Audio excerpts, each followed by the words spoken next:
How many times have we heard that to be successful in life, you need the right skills, education, lots of hard work, and maybe a little bit of luck? How many times have we heard that? Many times. Is that success? If I may ask you, is that success? Success is a very misconstrued term. We consider that success is having a great career, having a lot of money. Financial success is misinterpreted as success. But if we look deep into people's lives, we will see that even if people have financial success, deep down they are like so stressed, anxious, unhappy. Why is that? Studies have revealed that only 10% of the people on this planet are living a life of their dreams, and the remaining 90% are not.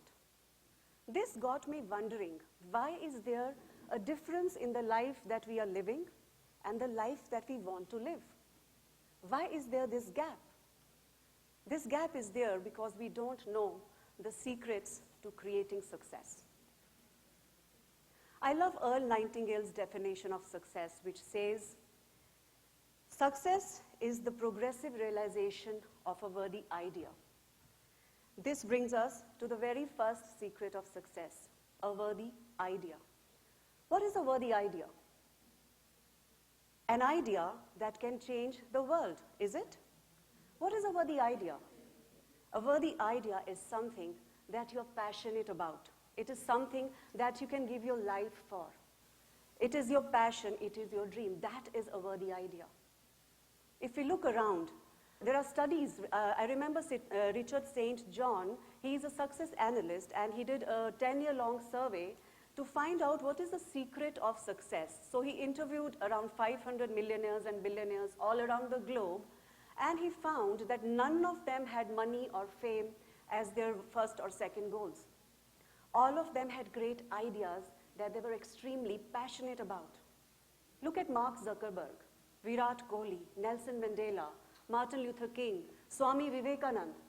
All these people were successful because they had an idea which they were extremely passionate about. So the very first secret to creating success is to have an idea which you are passionate about. What is your idea?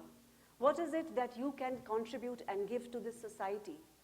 An idea need not be, see, what is a worthy idea? A worthy idea is something that you can do for a fee or for free. Look at me doing this TED talk here today. I am here because of my worthy idea. That is what brought me here. That is what made me unstoppable. That is an idea which Gen Z, why only Gen Z? I would say everybody needs to have that insight about that idea, the worthy idea that will make their life worthwhile. Now the second secret to success. Now if you discover your worthy idea, do you think that is enough? How many of you think it is enough if you discover your worthy idea? It's not enough. It actually is not, because the question that you need to ask now is, am I the person who can bring this idea to life? Because if I had been that person, I would have created that life by now. The only reason I have not been able to create this life of my dreams is because I am not that person. I am a person sitting here creating this life, which is the life that I don't want. And this is the life that I want, where my idea comes to life. So I have to become somebody else to bring this idea to life. And the only thing that stops us from becoming this person, it is our mental conditioning.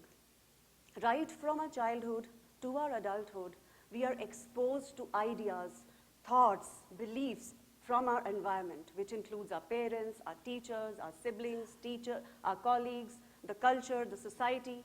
All of this comes together and defines for us what is right, what is wrong, what is achievable, what is not achievable, what is acceptable, what is not acceptable, what is possible, what is not possible. Haven't we heard so many times, dreams never come true? Do you think you can become a good actor? You just don't have it in you. Play safe. It's better to be safe than sorry. and so on and so forth. So many negative ideas, negative beliefs coming from the world outside of us. And all these voices that are coming from the outside, they have a deep impact on our mind, which forms the blueprint of our life, creating a virtual limit within our psyche. And unfortunately, 90% of these voices are negative and self-damaging. And we don't even realize when these voices become our voice.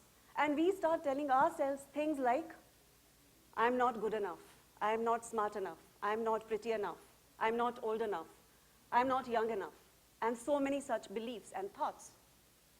If I look at my life, as a child, I was exposed to the idea that I was not very beautiful, I was not very attractive, and because I'm a girl, so I cannot do everything. I mean, there is limitation because you're a girl. So these were the ideas I was exposed to. So right from my childhood to my adulthood, I started believing, I was brought up with these beliefs, and I started believing that I'm not good enough. Because I'm a girl, I'm limited. I'm not pretty enough. I'm not smart enough. These were the beliefs. I'm fat. These were my beliefs. And what made matters worse was the environment in the school. I still remember one incident which happened when I was in the second standard. There was this English recitation test happening in school, and I came from a Punjabi and Hindi-speaking background. English was like, I was scared of English. It was like an alien language for me. So I was terrified, I was petrified, I was trembling, and I kept fumbling and forgetting the lines. And the class teacher, she finally lost her cool, and she started shouting and scolding me in front of the entire class. A second standard kid, 7-year-old kid, exposed to this kind of an environment, and I still remember her words. She told me, "You're such an embarrassment. You're such a loser. You can never ever speak good English. You can never speak in public." And as if this was not enough, she asked one of my classmates to come and slap me on the face.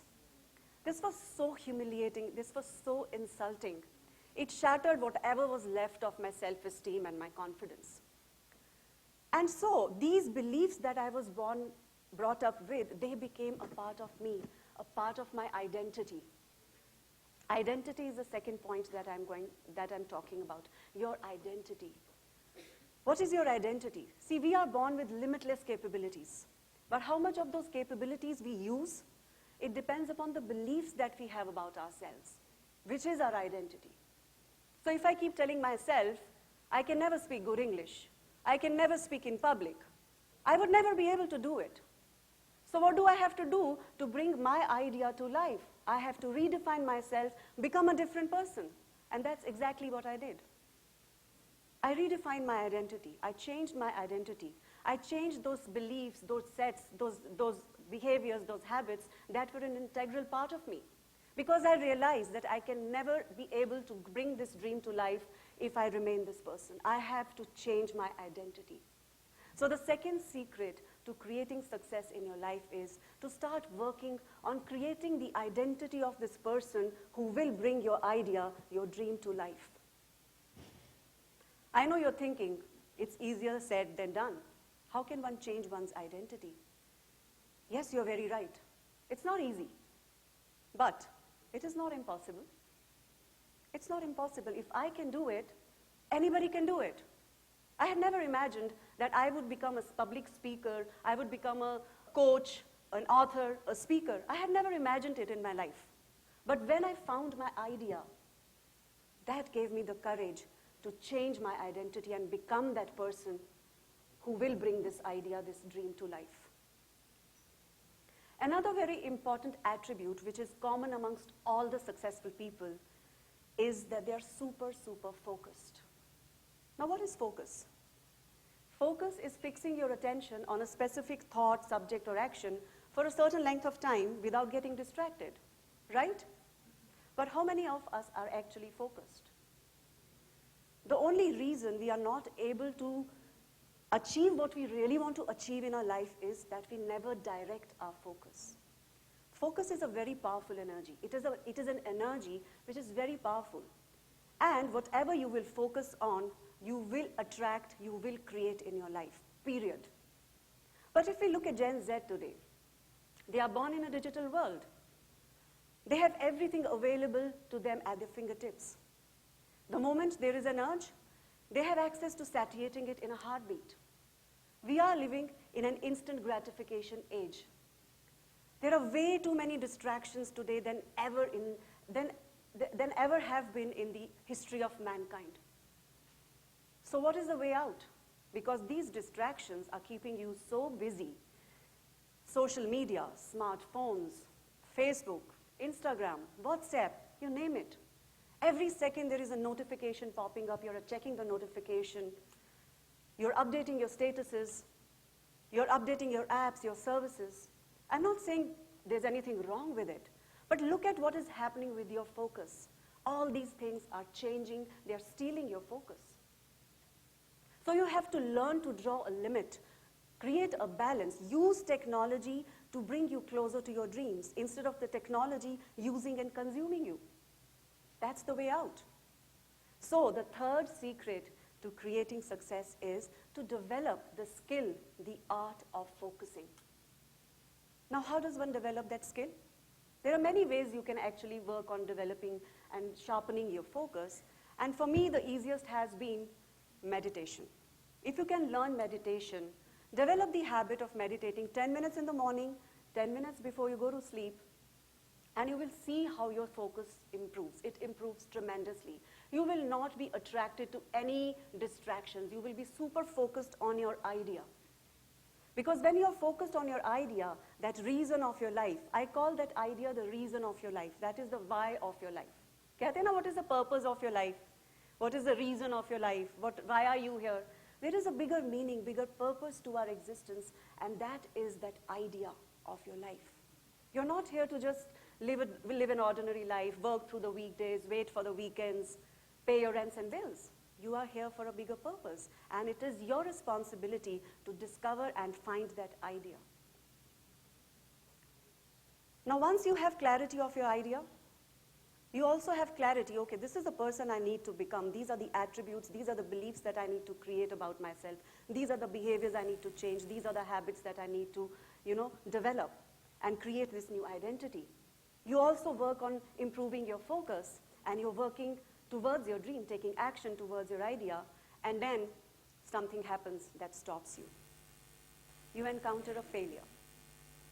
This reminds me of a very, very close friend of mine. She is a first-generation entrepreneur, and when she started her entrepreneurial journey, she was like going from success to success, and she got success, fame, money very fast. So she had no idea how failure felt. But then the inevitable happened.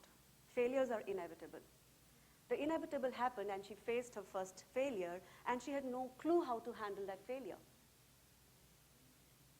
Most of us who have never seen failures would not be able to handle when we encounter our first failure. That's what exactly happened with her. She was sad, she was frustrated, she was dejected, and she had no clue, what should I do with this failure, which resulted in more failures. She was on the brink of giving up her dream, her idea, when I met her once, and I told her to redefine failure. A failure is nothing but a feedback that is trying to tell you that there is something that is not working. Maybe you need to change your approach. Maybe you need to do something different that you haven't tried yet. That is what the failure is telling you. It's like an opportunity for you to know yourself better, evolve and grow as a person, become a better version of you. So change your relation with failures. Look at failures from a different perspective and see what the failure is trying to tell you. Suddenly, she had a spark in her eyes, and she decided, okay, I will sit and analyze all my failures. She did that, and she realized that she needed to tweak her business plans. She needed to bring some more experts on board. Because, see, if you have this humongous idea, you will need a team. You will need support from the like-minded people. So that is what she was not doing. So that is what the failures were telling her, that you need more people who are aligned with your idea, who are aligned with your dream. She did that. And her success spree started again. And this time, she went beyond her expectations. That is what happens when you start looking at failures as feedbacks. Failures are just pointing at ways to help you get better and faster results. So, the fourth and the final secret, develop an appetite for failures. Now, how does one develop an appetite for failures? How many of you have that question now? Yes. A week back, I met with an accident. I fell off the stairs, and my left foot, it just popped out of the socket. It got dislocated really bad. It just fell off. The foot just fell off. And luckily, there was a doctor around, and she rushed, and she came, and she fixed my foot back. It was a very painful experience, and then I was rushed to the hospital, and they ran some x-rays, CT scans, and I found there are 2 fractures in my ankle and some ligaments and tendons destroyed. So it's a bad injury, basically. So I had all the reasons not to make it here today. The only thing that got me here today is the reason of my existence, my why, my idea, my dream. Because that reason is like a magnet that pulls you out of any challenge, any failure, any setback. It just pulls you like magic. It makes you unstoppable. So that is how you develop that appetite, by becoming unstoppable, staying in action no matter what. See, there would be times, even if you discover all these 3 secrets, there would be times when the going would get tough. There would be times, sorry, I'm getting emotional. There would be times when quitting might seem like the only option.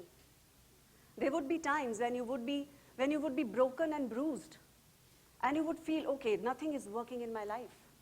That, ladies and gentlemen, boys and girls, is the time when you need to stand up and keep moving. Martin Luther King, he puts it beautifully. If you can't fly, run. If you can't run, walk. If you can't walk, crawl. But by all means, keep moving. And today, I want to add another line to this beautiful quote. If you can't stand and do your TED, sit and do it. So that is the secret of creating that appetite. Stay in action no matter what.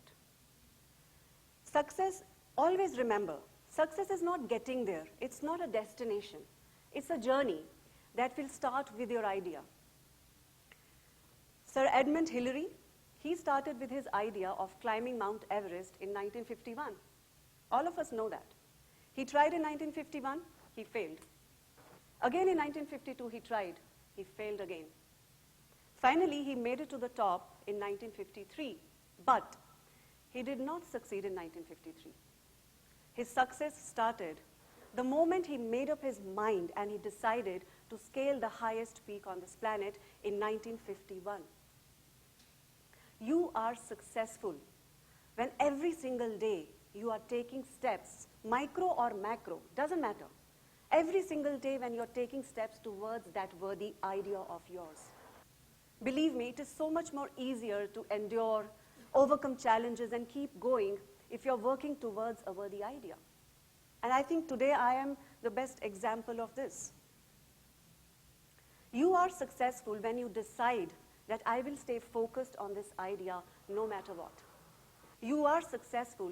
Success happens when every single day you keep working on becoming that person who will bring that idea to life. Work on your identity. Become that person. Grow with every passing failure. That is when success happens. You are successful the moment you make up your mind and decide to go after your idea, go after your dream. So, have you made up your mind? Thank you very much.